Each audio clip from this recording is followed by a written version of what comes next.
Ibu, Bapak, Saudara-saudari, adik-adik, para sahabat Tuhan Yesus di Paroki Santo Yosef Medari dan di Stasi Santo Tomas Segan, juga para sahabat Tuhan Yesus dimanapun Anda berada, berkah dalam salam semangat sehat selalu dan jangan lupa untuk tetap berbahagia. Kembali marilah kita belajar ilmu sejati pada hari Jumat tanggal 14 Januari tahun 2022, hari biasa pekan pertama. Kita mengawali belajar ilmu sejati kita dengan berdoa. Dalam nama Bapa, Putra, dan Roh Kudus. Amin.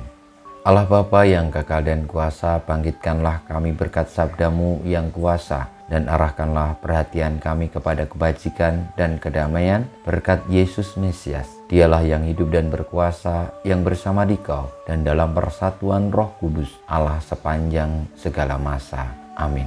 Para sahabat Tuhan Yesus terkasih, kita akan belajar ilmu sejati dari Injil Yesus Kristus menurut Markus bab 2 ayat 1 sampai dengan 12. Selang beberapa hari sesudah Yesus datang ke Kapernaum, tersiarlah kabar bahwa ia ada di rumah. Maka datanglah orang-orang berkerumun sehingga tidak ada lagi tempat, bahkan di muka pintu pun tidak. Sementara Yesus memberitakan sabda kepada mereka, beberapa orang datang membawa kepadanya seorang lumpuh, digotong oleh 4 orang. Tetapi mereka tidak dapat membawanya ke hadapan Yesus karena orang banyak itu. Maka mereka membuka atap yang di atas Yesus. Sesudah atap terbuka, mereka menurunkan tilam tempat orang lumpuh itu terbaring.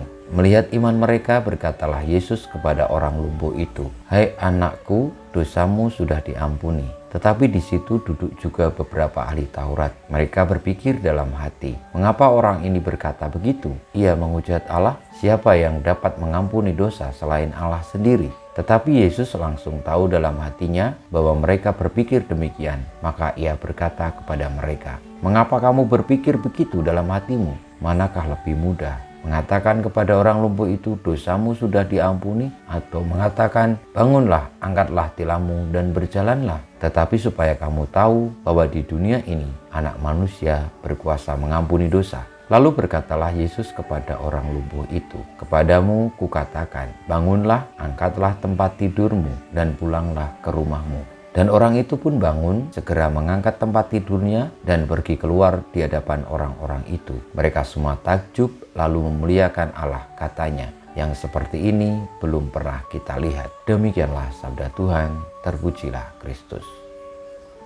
Sahabat-sahabat Tuhan Yesus terkasih, kisah tentang disembuhkannya orang lumpuh yang dengan tekun, dengan percaya, memohon berkat kesembuhan kepada Tuhan Yesus, bahkan dengan membuka atap di mana Tuhan Yesus ada di dalam rumah, dan karena orang banyak memenuhi rumah itu, adalah bukti bahwa Allah tetap menyayangi umatnya, mereka yang memohon dengan tekun untuk disembuhkan, untuk diselamatkan. Itu pula yang menjadi tanda bahwa di dalam hidup ini Allah mengundang kita untuk kembali kepada keselamatannya. Dan manusia yang menanggapi undangan Allah itu disebut sebagai orang yang beriman, yang membuka hatinya akan panggilan keselamatan Allah. Panggilan keselamatan Allah ditandai dengan diampuninya segala dosa dan kesalahan. Kesalahan dan dosa memang membawa manusia kepada penderitaan, kesakitan, dan kematian.